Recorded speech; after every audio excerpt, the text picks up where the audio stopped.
Make study interesting with Learn with Fun. Good morning, class. Today I will teach you about Nazism and the rise of Hitler.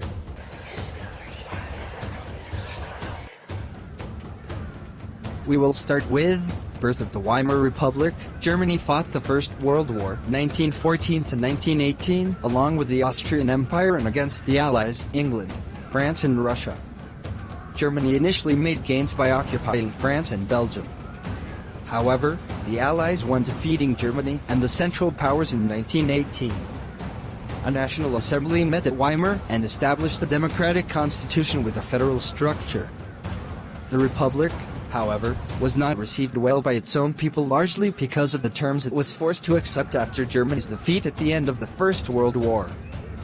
Many Germans held the new Weimar Republic responsible for not only the defeat in the war but the disgrace at Versailles. The effects of the war. The war had a devastating impact on the entire continent, both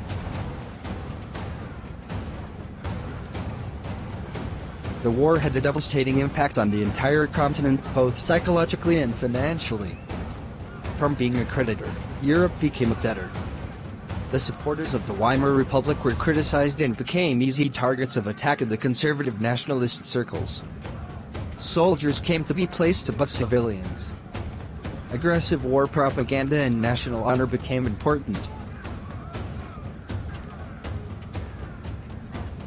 The birth of the Weimar Republic coincided with the uprising of the Spartacists League on the pattern of the Bolshevik Revolution in Russia. The Spartacists founded the Communist Party of Germany. Political radicalization was heightened by the economic crisis of 1923. As Germany refused to pay the war reparations, France occupied its leading industrial area, Ruhr. Germany retaliated with printing paper currency recklessly. The value of the mark collapsed. Prices of goods soared. There was hyperinflation. 1924 to 1928 saw some stability, yet it was built on sand. Germany was totally dependent on short-term loans, largely from the USA. This support was withdrawn with the crash in 1929 of the Wall Street Exchange. German economy was hit badly. The middle class and working population was filled with the fear of proletarianization. The Weimar Republic had some inherent defects. 1. Proportional representation. 2. Article 48, which gave the president the powers to impose emergency, suspend civil rights and rule by decree. Hitler was born in Austria in 1889. He earned many medals for bravery in the First World War. The German defeat horrified him. The Treaty of Versailles made him furious. He joined the German Workers' Party and renamed it National Socialist German Workers' Party. This later came to be known as the Nazi Party. Nazism became a mass movement only during the Great Depression. The Nazi propaganda stirred hopes of a better future. Hitler was a powerful and effective speaker. He promised the people a strong nation where all would get employment. Hitler achieved the highest position in the Cabinet of Ministries on 30 January 1933. Hitler now set out to dismantle the structures of democratic rule. The Fire Decree of 28 February 1933 suspended civic rights like freedom of speech, press and assembly. Communists were hurriedly packed off to new established concentration camps. All political parties were banned. Special surveillance and security forces were created to control the people and rule with impunity. Reconstruction, economist Hjalmar Schacht was given the responsibility of economic recovery. This was to be done through a state-funded work creation program.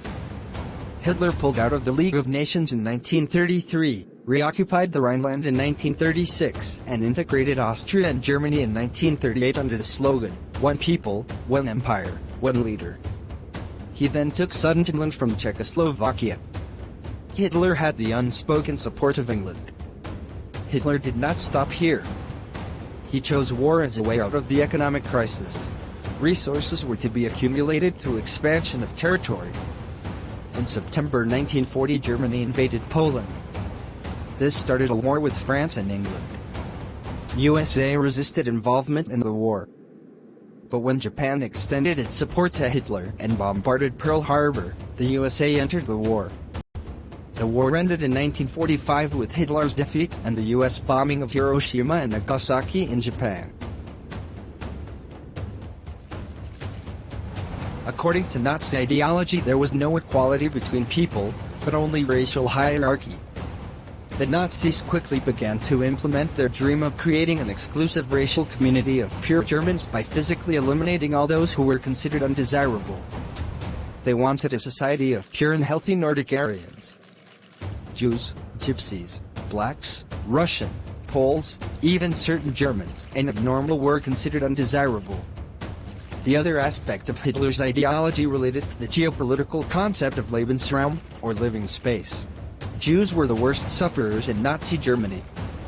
Hitler believed in pseudo-scientific theories of race which said that conversion was no solution to the Jewish problem. It had to be solved through their total elimination.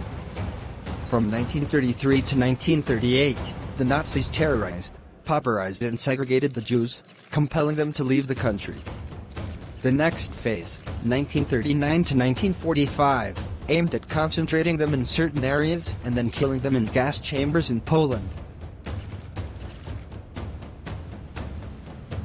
Genocide and a war became two sides of the same coin. Occupied Poland was divided. Poles were forced to leave their homes and properties behind to be occupied by ethnic Germans brought in from occupied Europe.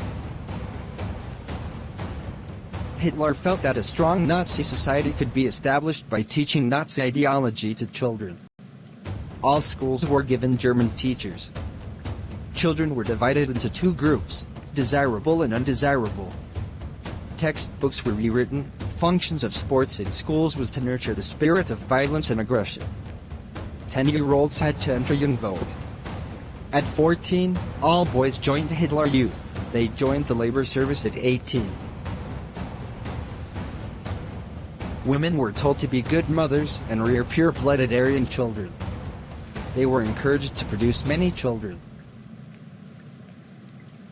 The Nazi regime used language and media with care and often to great effect. They used films, pictures, radio, posters, etc. to spread hatred for Jews. People saw the world through Nazi eyes and spoke the Nazi language. At times even the Jews began to believe in the Nazi stereotypes about them. It was only after the war ended that people came to know about what had happened.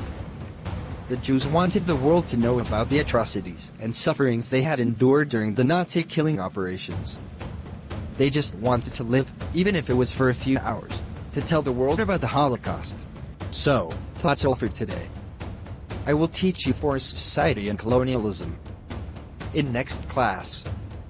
Till then, bye, and yes, of course, if like the video, please share with at least 5 friends, and to subscribe if you have not subscribed. Learn with fun.